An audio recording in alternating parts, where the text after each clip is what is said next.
بسم اللہ الرحمن الرحیم۔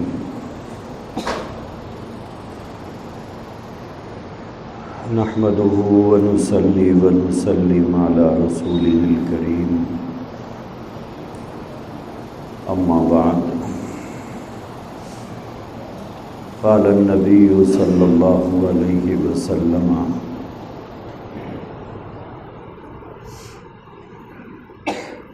آیت المنافق ثلاث،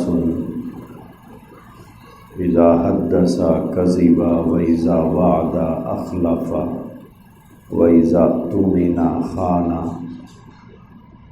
او کما قال علیہ الصلاۃ والسلام۔ بزرگان محترم، گزشتہ جمعہ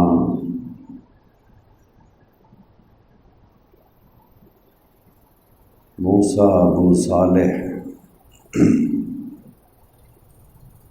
رحمۃ اللہ علیہ کا واقعہ میں نے سنایا تھا،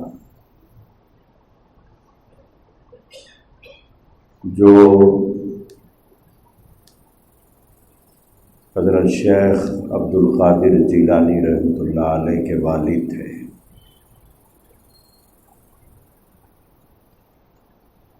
اور حضرت عبداللہ سموعی رحمۃ اللہ علیہ کی بیٹی سے ان کا نکاح ہوا تھا۔ سارا واقعہ گزشتہ جمعہ میں نے بیان کر دیا۔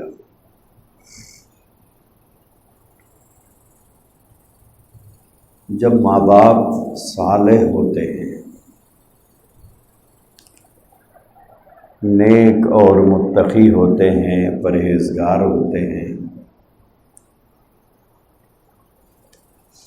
تو یقینی بات ہے کہ ان کی اولاد بھی تو ویسے ہی ہوتی ہے۔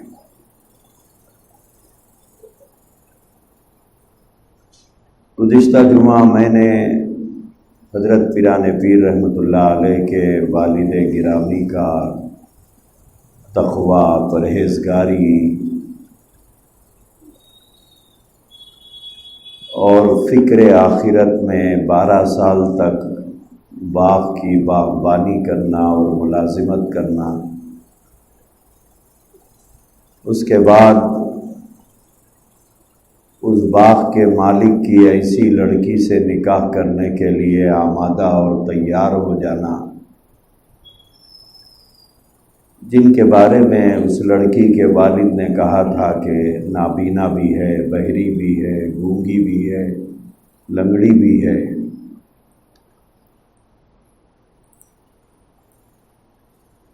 حضرت پیران پیر رحمۃ اللہ علیہ کے والد گرامی نے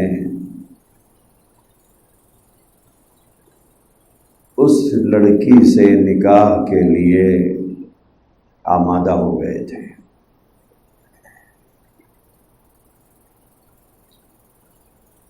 اس کی ساری تفصیل گزشتہ جمعہ میں نے بیان کر دیا کہ حقیقت میں وہ لڑکی نابینا تھی یا نہیں تھی، بہری تھی یا نہیں تھی، گونگی اور لنگڑی تھی یا نہیں تھی۔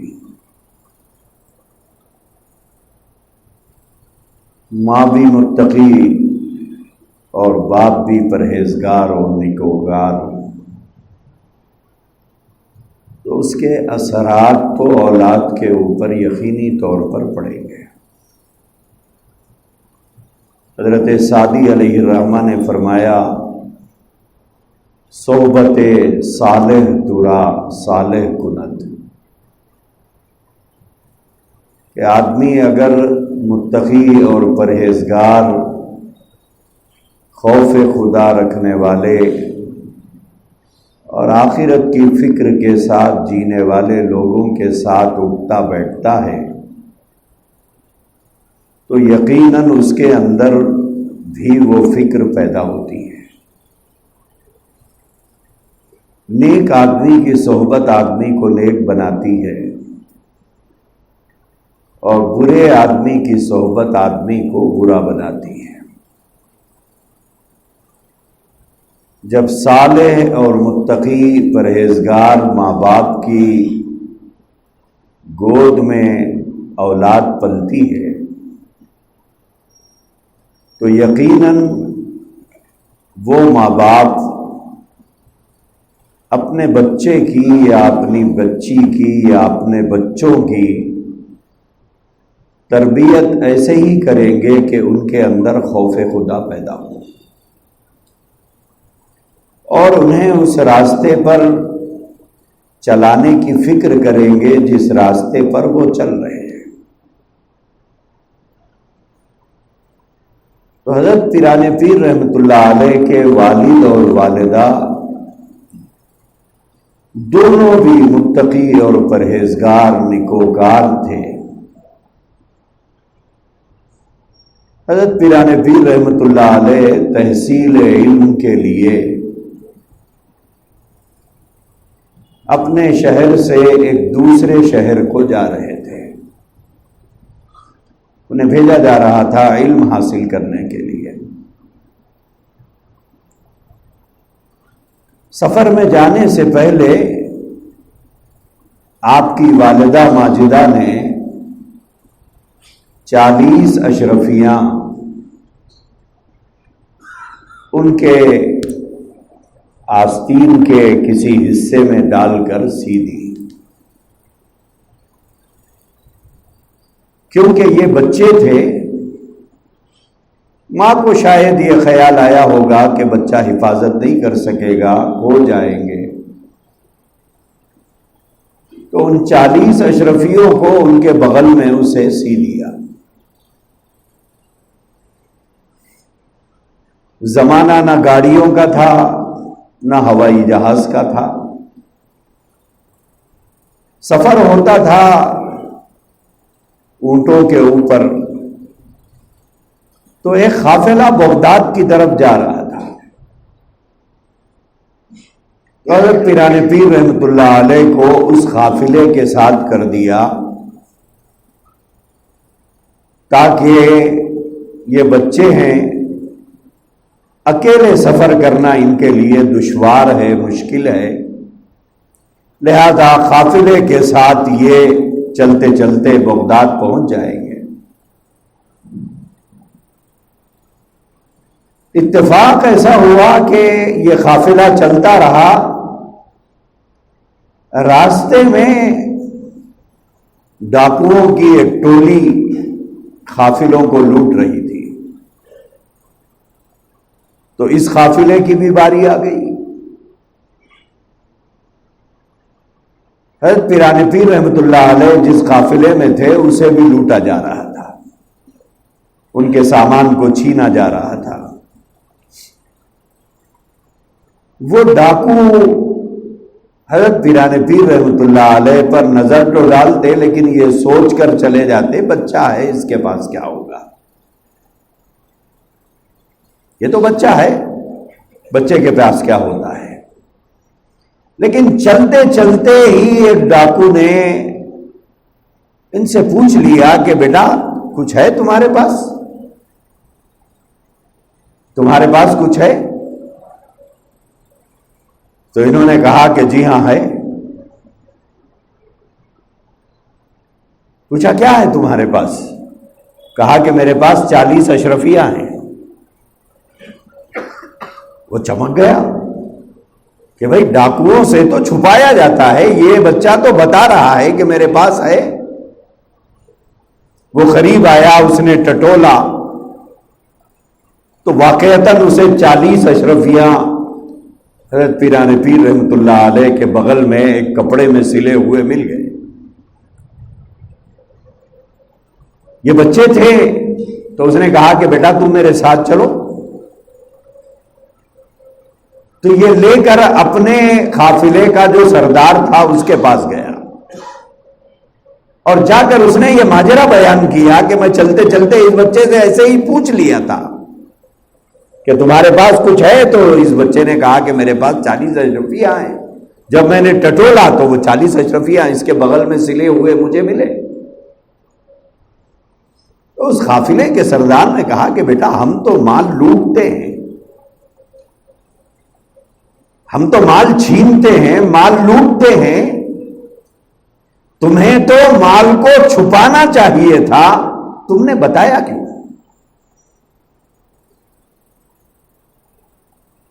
تمہیں پتا ہے، تم اپنی آنکھوں سے دیکھ رہے ہو کہ ہم لوگوں کا مال لوٹ رہے ہیں، چھین رہے ہیں، انہیں بے سہارا بنا رہے ہیں۔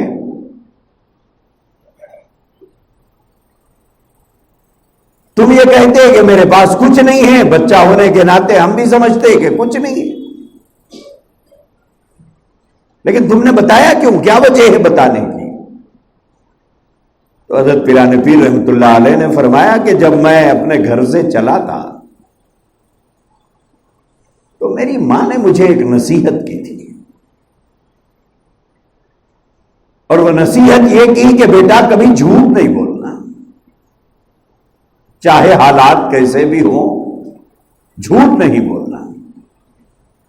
تو اب آپ کے ساتھی نے مجھ سے سوال کیا کہ تمہارے پاس کچھ ہے، تو میں کیسے جھوٹ بولتا کہ میرے پاس کچھ نہیں ہے، کیونکہ یہ میری ماں کی نصیحت ہے۔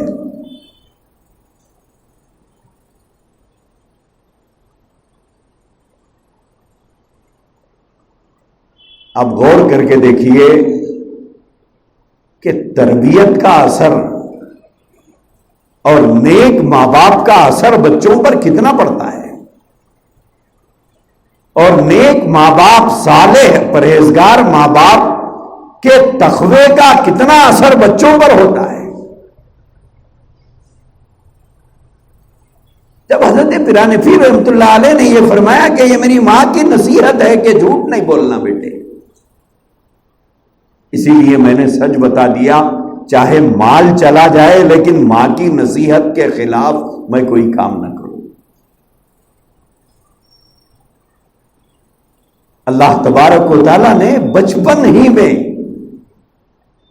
ان کی سچائی کی وجہ سے جن لوگوں اور جن ڈاکوؤں نے وہ مال لوٹنے کے ارادے سے ان سے پوچھا تھا، وہی ان کی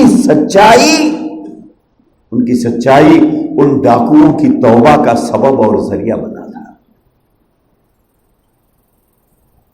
اس قافلے کے سردار کے ذہن میں یہ بات آئی کہ ایک چھوٹا بچہ اپنی ماں کی نصیحت پر اس درجہ عمل کر رہا ہے کہ میری ماں نے مجھے جھوٹ بولنے سے منع کیا ہے، اسی لیے میں نے سچ سچ بتا دیا، اور میں اللہ کا کتنا نافرمان ہوں کہ اللہ نے مجھے کیا کیا حکم دیا، کیسے میں اللہ کے حکموں سے بغاوت کر رہا ہوں۔ حضرت شیخ عبد القادر جیلانی رحمۃ اللہ علیہ کی یہ ایک سچائی، ان کا صداقت کا یہ فعل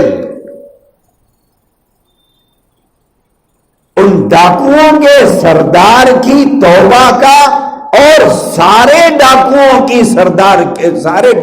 کی توبہ کا سبب اور ذریعہ بن گیا۔ تو صالح ماں باپ کی اولاد صالح ہوتی ہے، نیک ماں باپ کی اولاد نیک ہوتی ہے، کیوں؟ ان کی صحبتوں میں پلتی ہے۔ اسی لیے کہا جاتا ہے کہ بچے کا سب سے پہلا مدرسہ ماں کا گود ہوتا ہے، ماں کا گود ہوتا ہے۔ ماں کا گود بچے کا سب سے پہلا مدرسہ ہے۔ ماں اگر صالح ہو، ماں اگر متقی ہو، ماں اگر پرہیزگار ہو، ماں اگر نیکوکار ہو، ماں اگر دیندار ہو، تو ان کے گودوں میں پلنے والے بچوں میں اس کے اثرات آتے ہیں۔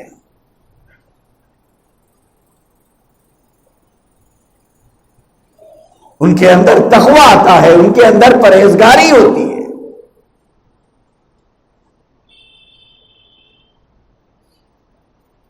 حضرت پیران پیر رحمۃ اللہ علیہ کے حالات، واقعات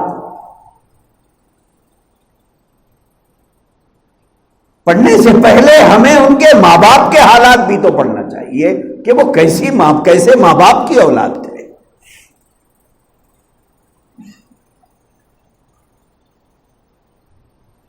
تو میرے عزیز بھائیوں، اسی لیے اللہ کے نبی نے فرمایا کہ سچائی میں نجات ہے، الصدق ینجی. ایک مرتبہ صحابہ کرام رضوان اللہ تعالی علیہم اجمعین نے اللہ کے نبی سے سوال کیا کہ یا رسول اللہ صلی اللہ علیہ وسلم، کوئی مومن زنا کر سکتا ہے؟ کیا مومن سے زنا کا صدور ممکن ہے؟ اللہ کے رسول علیہ الصلوۃ والسلام نے فرمایا ممکن ہے. بشری تقاضے کی وجہ سے آدمی زنا کر سکتا ہے. ایک مومن سے اس طرح کے گناہ کا صدور ممکن ہے. پھر صحابی رسول نے پوچھا یا رسول اللہ صلی اللہ علیہ وسلم، مومن جھوٹ بول سکتا ہے؟ تو اللہ کے رسول علیہ الصلوۃ والسلام نے فرمایا کبھی نہیں، کبھی نہیں. اس سے زنا کا صدور تو ممکن ہے لیکن جھوٹ ممکن نہیں ہے. اسی لیے اللہ کے نبی نے فرمایا الصدق ینجی، سچائی میں نجات ہے. یہ مومن کا شیوا ہے، یہ مومن کے اخلاق ہے، یہ مومن کا کردار ہے، مومن کی زبان کی یہ اہمیت ہے کہ اس پر جھوٹ نہ ہو، وہ بولے تو سچ بولے. اور اللہ کے نبی نے فرمایا منافق جھوٹ بولتا ہے. منافق کی اللہ کے نبی نے 3 علامتیں بتائی ہیں. اس میں پہلی علامت یہ بتائی اذا حدث کذبا، جب بات کرتا ہے تو جھوٹ بولتا ہے. وَإِذَا وَعَدَ أَخْلَفَ، وعدہ کرتا ہے وعدہ خلافی کرتا ہے. وَإِذَا اؤْتُمِنَ خَانَ، امانت میں خیانت کرتا ہے. منافق کی علامت یہ 3 بتائی گئی کہ یہ 3 علامتیں ہیں، اور جس میں یہ 3 عادتیں پائی جائیں، جھوٹ بولنا، وعدہ خلافی کرنا، امانت میں خیانت کرنا، تو اس کا مطلب یہ ہے کہ منافقانہ مزاج اس کے اندر پایا جا رہا ہے. اور ہمیں یاد رکھنا چاہیے کہ منافق کی سزا مشرک سے زیادہ سخت ہے. مشرک سے زیادہ سخت سزا جہنم میں منافق کو دی جائے گی. ان المنافقین فی الدرک الاسفل من النار، جہنم کی آگ جہاں سے دہکائی جاتی ہے، جہاں سے بھڑکائی جاتی ہے، وہاں رکھا جائے گا منافقین کو، اس کے اوپر مشرکین رہیں گے. تو اللہ کے رسول علیہ الصلوۃ والسلام نے فرمایا سچائی میں نجات ہے. اور ایمان والے کا یہ شیوا بتایا گیا کہ وہ سچ بولے. آج سچائیاں ہماری زندگیوں سے دور چلی گئی ہیں. ہر چیز میں جھوٹ، کاروبار میں جھوٹ، رشتہ طے کرنے میں جھوٹ، لین دین میں جھوٹ، تعلیمی اداروں میں جھوٹ، کاروباری اداروں میں جھوٹ، سرکاری اداروں میں جھوٹ. ہر جگہ جھوٹ، اور اس درجہ جھوٹ بڑھ گئی کہ ہماری زبان کی کوئی اہمیت باقی نہیں رہی.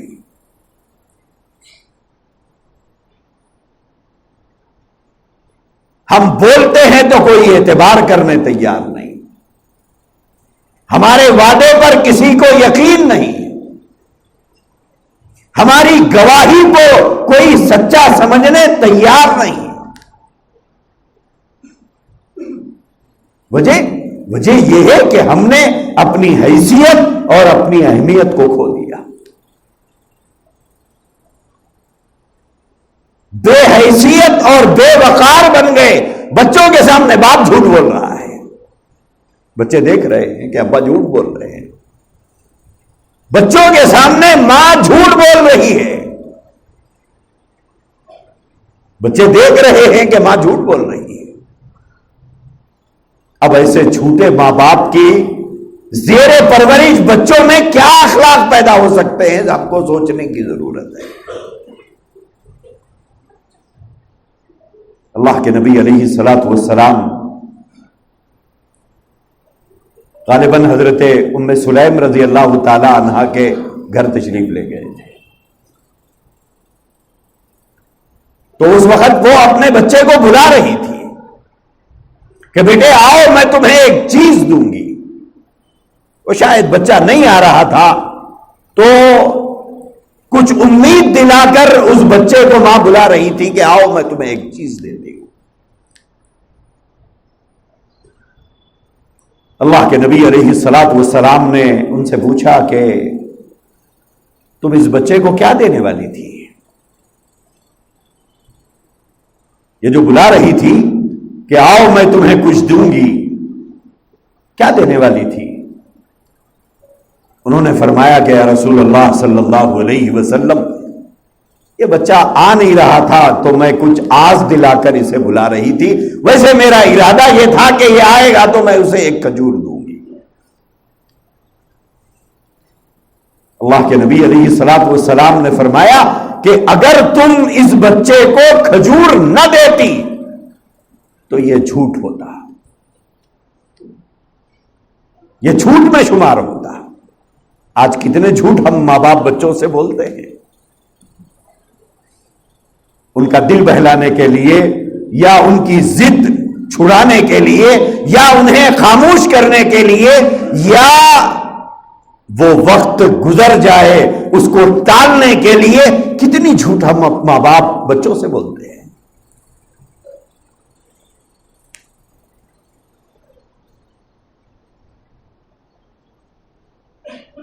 یہی وجہ ہے کہ بچے، بات تھوڑی سخت ہے لیکن حقیقت ہے. الحق مر، حق بہت کڑوا ہوتا ہے. حق بہت کڑوا ہوتا ہے. سچ تو یہ ہے کہ بچے پڑوسیوں کے بچوں سے مل کر نہیں بگڑ رہے ہیں، بچے تو ماں باپ کے گودوں میں بگڑ رہے ہیں، ہماری تربیت میں بگڑ رہے ہیں، ہماری سرپرستی میں بگڑ رہے ہیں، ہماری نگاہوں کے سامنے بگڑ رہے ہیں، ہماری اپنے عادات اور اطوار کی وجہ سے بگڑ رہے ہیں. جھوٹ بولتے ہوئے بچے ہمیں دیکھ رہے ہیں، وعدہ خلافی کرتے ہوئے بچے ہمیں دیکھ رہے ہیں، دکاندار کو پھراتے ہوئے بچے ہمیں دیکھ رہے ہیں، دودھ والے کو گھماتے ہوئے بچے ہمیں دیکھ رہے ہیں، اخبار والے سے بات ٹلاتے ہوئے بچے ہمیں دیکھ رہے ہیں، راشن کی دکان سے راشن لے کر گلی بدل بدل کر چلتے ہوئے بچے ہمیں دیکھ رہے ہیں. ہوتا ہے کہ نہیں ہوتا ہے؟ یہ ہوتا ہے، یہ کر رہے ہیں ہم لوگ. اب ہمارے گودوں میں پلنے والی یہ اولاد کی تربیت کیا آسمان کے فرشتے اتر کر کریں گے؟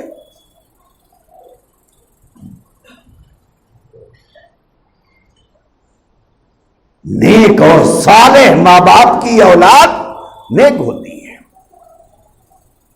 حضرت عبدالحق رودوری رحمۃ اللہ علیہ اسی ملک کے اولیاء امت کے خاندان کے خانوادوں میں سے تھے.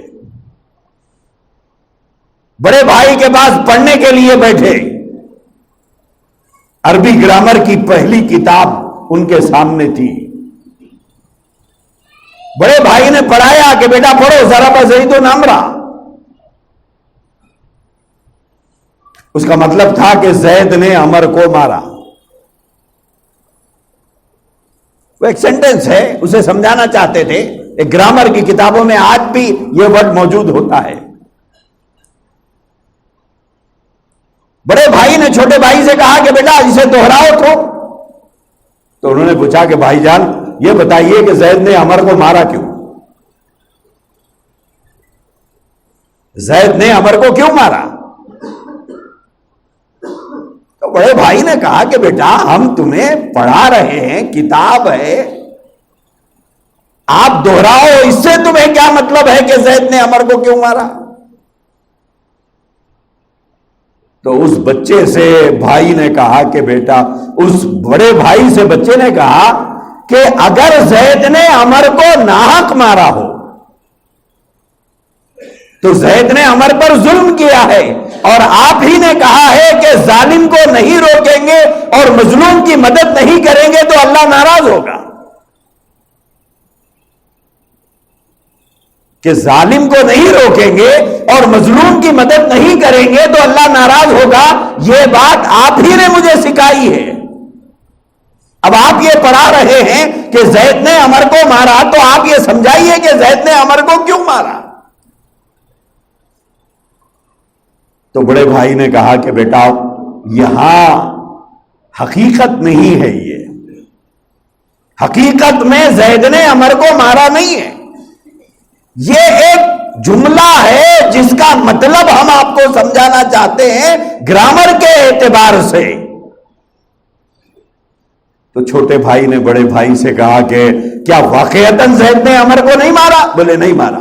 کتاب بند کر کے اٹھ کے کھڑے ہو گئے۔ بڑے بھائی نے کہا کیا ہوا میاں، پڑھو گے نہیں؟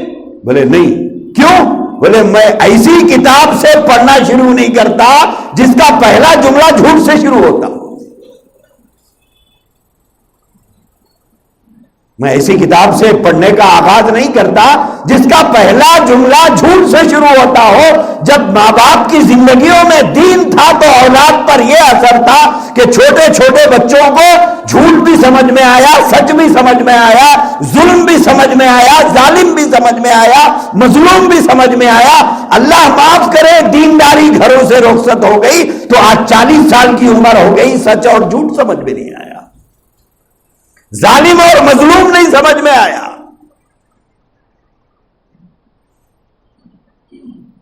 اولیاء کا نام لینا بہت آسان ہے، اولیاء کی زندگیاں پڑھو، کبھی پڑھو اولیاء کی زندگیاں۔ ولایت کی چوٹیوں پر ایسے ہی نہیں پہنچے کہ 1000 سال ہو گئے حضرت پیران پیر رحمت اللہ علیہ کو گزرے ہوئے۔ دنیا آج بھی سر جھکاتی ہے نام آتا ہے تو، عزت سے نام لیتے ہیں۔ وجہ کیا ہے؟ ان کا تقوی، ان کی پرہیزگاری۔ آج ہم حضرات اولیاء کرام کا نام لیتے ہیں، ان کی زندگیاں نہیں پڑھتے کہ ولایت کی ان اونچی چوٹیوں پر پہنچے کیسے ہیں۔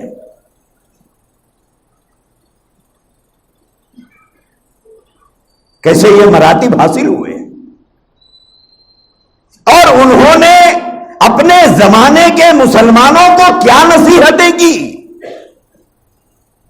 ان نصیحتوں کو ہم پڑھنے تیار نہیں، ان نصیحتوں کو ہم نہیں پڑھتے۔ حضرت پیران پیر رحمت اللہ علیہ کی کتابوں کو اگر آپ پڑھیں، سوائے توحید کی تعلیم کے اور کسی طرف انہوں نے توجہ نہیں دلائی۔ سب سے زیادہ جس چیز کی طرف حضرت پیران پیر رحمت اللہ علیہ نے توجہ دلائی وہ ہے توحید۔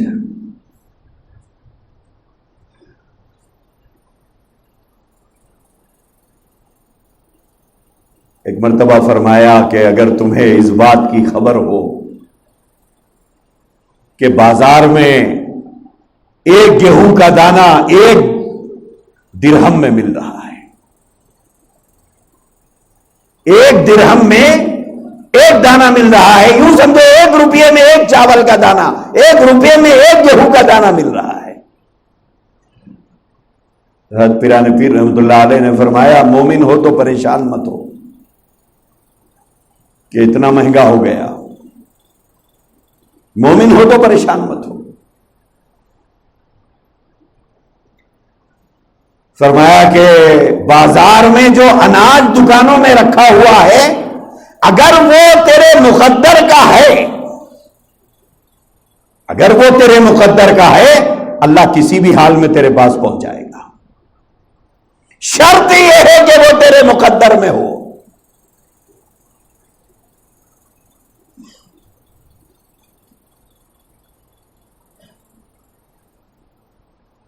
اس کے بعد آگے فرمایا، رزق پر نظر رکھنا جانور کی علامت ہے، اور رزاق پر نظر رکھنا صاحب ایمان کی علامت ہے۔ تیری نظر رزق کی بوریوں پر نہیں ہونا چاہیے، تیرا بھروسہ اللہ پر ہونا چاہیے، چاہے 1 درہم میں ملے چاہے 10 درہم میں ملے۔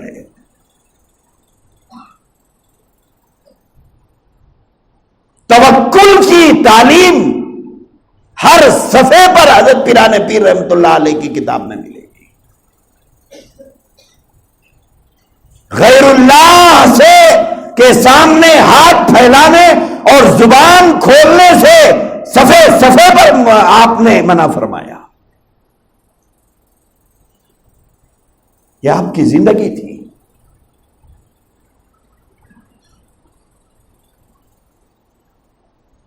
کپڑے کے بہت بڑے تاجر تھے، تجارت بھی کرتے تھے۔ کپڑا لے کر جہاز ایک مقام سے نکلا، راستے میں سمندری طوفان آ گیا۔ کسی نے آ کر خبر دی کہ حضرت، جس جہاز پر آپ کا مال تجارت کپڑے کی شکل میں آ رہا تھا، خبر یہ ہے کہ وہ طوفان کی نظر ہو گیا۔ حضرت پیران پیر رحمت اللہ علیہ نے سر جھکا لیا، خاموش رہے کچھ دیر تک۔ اس کے بعد سر اٹھا کر الحمدللہ فرمایا اور اپنے کام میں مشغول ہو گئے۔ اب پاس بیٹھنے والوں میں اتنی ہمت تو نہیں تھی کہ کوئی سوال کر سکے۔ کچھ دن گزرے، اس کے بعد پھر وہی خبر لانے والے نے خبر لائی کہ نہیں، وہ خبر جو میں نے آپ کو دی تھی کہ کشتی طوفان کے نظر ہو گئی ہے، لیکن اب اطلاع یہ ہے کہ کشتی صحیح سلامت ساحل تک پہنچ گئی ہے۔ گمان یہ تھا کہ وہ ڈوب گئی ہے، لیکن اب یہ خبر ملی ہے کہ سامان سے لدی ہوئی وہ کشتی اس وقت ساحل پر پہنچ چکی ہے اور صحیح سلامت ہے۔ پھر حضرت شیخ عبد القادر جیلانی رحمت اللہ علیہ نے سر جھکایا، کچھ دیر خاموش رہے، پھر سر اٹھایا، کہا الحمدللہ۔ تو خبر لانے والے نے تعجب سے آپ کی خدمت میں عرض کیا کہ حضرت 2 وقت بھی الحمدللہ۔ نقصان کی اطلاع سن کر بھی آپ نے الحمدللہ کہا۔ اب سامان کے صحیح سلامت ساحل تک پہنچنے کی خبر سن کر بھی آپ الحمدللہ فرما رہے ہیں۔ بات سمجھ میں نہیں آ رہی ہے؟ دونوں مرتبہ بھی اللہ کا شکر ہے۔ حضرت پیران پیر رحمت اللہ علیہ نے فرمایا کہ بیٹا، جب تم نے کشتی کے طوفان کے نظر ہونے کی خبر دی تھی اور مال کے نقصان کی اطلاع دی تھی، میں نے سر جھکا کر اپنے دل کی طرف توجہ کی، کہیں نقصان پر یہ شکوے میں تو مبتلا نہیں ہو گیا، اللہ کا شکوہ تو نہیں کر رہا ہے۔ ہوتا ہے نا کہ جیسے ہی نقصان کی اطلاع ملتی ہے تو ہماری زبانوں پر شکوے آ جاتے ہیں۔ تو کہا کہ میں نے اپنے دل کی طرف غور کیا کہ یہ ناشکرا تو نہیں بن گیا نقصان کی خبر سن کر اللہ کی، اگر یہ ایک چیز میں نقصان ہوا تو کیا ہوا؟ بہت کچھ تو اللہ نے اور دے رکھا ہے مجھے. اور اب تم نے کشتی کے ساحل پر پہنچنے کی جو خبر مجھے دی ہے تو پھر میں نے اپنے دل کی طرف متوجہ ہوا اور غور کیا کہ کہیں یہ دل خوشی سے بے قابو تو نہیں ہو رہا ہے، خوشی سے بے قابو تو نہیں ہو رہا ہے کہ مال میرا صحیح سلامت پہنچ گیا. فرمایا کہ نہ اس وقت میرے دل میں شکوے تھے، نہ اس وقت میرے دل میں، میرا دل خوشی سے بے قابو ہے. مال کے ملنے پر بھی، مال کے گم ہونے کے قطرے سے بھی میرے تعلق میں اللہ میں کوئی فرق نہیں آیا. اللہ سے میرے تعلق میں کوئی فرق نہیں آیا. دونوں مرتبہ بھی اللہ سے میرا تعلق یکساں رہا. آج ہماری کیفیت کیا ہوتی ہے؟ نقصان ہے تو آنکھوں میں آنسو ہیں، زبانوں پہ شکوے ہیں. نفع ہوا تو خدا سے بغاوت اور نافرمانی. جتنا مال آیا اتنی اللہ کی نافرمانی، جتنا مال آیا اتنا اسلام سے بھاگتے ہیں ہم لوگ. دکان نہیں چلی تو دکان مسجد میں، دکان چلی تو بازار میں. ہاں، دکان نہیں چلی تو مسجد آتا ہے، دکان چلی تو نہیں آتا. نوکری نہیں ملی مسجد آتا ہے رونے کے لیے. نوکری ملی تو کہتا ہے بزی ہوں، ٹائم نہیں ہے. غربت ہے، سیدھی سادی شادی کرے گا، دعا کرے گا اللہ سے، اللہ ایسے لوگوں کو بھیج دے جو میری بیٹی کے ہاتھ پیلے کرے اور مجھ سے کچھ نہ مانگے. اور جب دولت رہتی ہے تو کہتا ہے کہ 2000 آدمی کی دعوت چاہیے، کوئی کمی نہیں، بچ جائے مگر کم نہ پڑے. یہ ہے ہمارا مزاج، یہ ہے ہمارا مزاج. اولیاء کا مزاج، صالحین کا مزاج، متقین کا مزاج، ان کا مزاج اور ہے. چاہے راحت ہو، چاہے تکلیف ہو، چاہے پریشانی ہو، چاہے مصیبت ہو، اللہ سے ان کا تعلق دونوں حالتوں میں ایک ساتھ. اس لیے میرے بھائیوں، اللہ کے نبی کی سیرت بھی پڑھو، صحابہ کے حالات بھی پڑھو، اولیاء کی زندگی بھی پڑھو. حضرات اولیاء اکرام کی زندگی پڑھو کہ ان کی زندگیاں میں یہ چیزیں کہاں سے آئی، کیسے آئی، اور اس منزل پر پہنچنے کے لیے اپنے خواہشات کا گلا انہوں نے کیسے دبایا تھا. ان 1000 سالوں میں کتنے بادشاہ دنیا میں پیدا ہوئے مر گئے، کتنے مالدار پیدا ہوئے مر گئے، کتنے کروڑ پتی پیدا ہوئے مر گئے، کتنے ارب پتی پیدا ہو گئے مر گئے، کتنے زمیندار، کتنے مکاندار، کتنے دکاندار پیدا ہوئے اور مر گئے. کہاں ہے ان کی تاریخ؟ کیوں لے رہی ہے نام دنیا حضرت پیران پیر رحمت اللہ علیہ کا؟ کیوں لے رہی ہے نام جنید بغدادی کا؟ کیوں لے رہی ہے نام سری سختی کا؟ کیوں نام لے رہی ہے ابراہیم ابن ادم کا؟ یہ سب اولیاء تو تھے جن کو دنیا سے گزرے ہوئے 1000 سال ہو گئے، لیکن دنیا آج بھی انہیں یاد رکھی ہوئی ہے.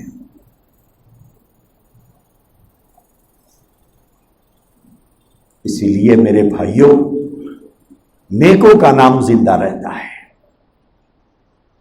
متقیوں کا نام زندہ رہتا ہے. کوشش کریں کہ وہ صفات، وہ خوبیاں، وہ اچھائیاں ہم اپنے اندر پیدا کریں. کسی کا نام لینے سے ہم اچھے نہیں ہو جاتے. گلابی جامن بولنے سے منہ میٹھا ہوگا، یا املی کرنے سے منہ کھٹا ہوگا؟